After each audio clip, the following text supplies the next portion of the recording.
tusahau.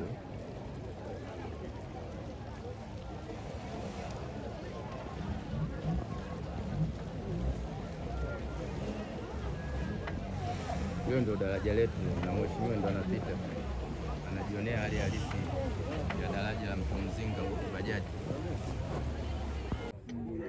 Kuvuka hapa. Yaani kila anaovuka hapo lazima achangie 500. Okay. Umeelewa? Sio kwamba unaipata kwa mtu mmoja kwamba hiyo pesa wote. Hata wewe ukipita changia hapo. Sasa leo mmekosea. Hapa yani kusanya hela hapa. Wakati mwingine tulikuwa tunatumia maboti. Boti unajua tulikuwa tunatumia sisi, wewe upandi. Tunaweka madumu chini, nafungwa waya, tutenga kizimba cha mbao juu, watu wanakusukuma chini, watu wanaoendesha wako chini. Ndio mnapanda mle juu mnapita. Alafu maji yenyewe sio haya. Sio maji haya. Maji haya kuloko mpati mtu, sijui kama wewe unaweza unaogopa kuloa viatu haya. Napita.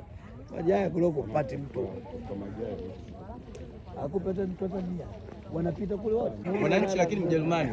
Hiyo Ujerumani imeshinda. Yaani ndio amesomea kwa kubobea kwa kazi hii kwa madaraja ya maeneo haya. Yaani wewe unaona hizo nondo za mgongo hapo tani. Yaani pale linanepa tu, sio kwamba litadondoka. Hata wote wale wavuke sasa hivi hamna shida yoyote.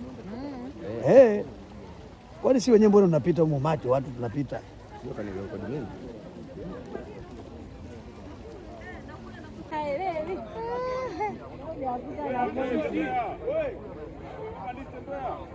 Wewe nenda tu, alidondoki hilo baba. Chukua taarifa bwana. Humo unapita Vigoma humo. Hebu samani. Yamepungua maji. Kuna kambale mwanaweza kutafuna. Kuna mtu anatafuna kambale hapa.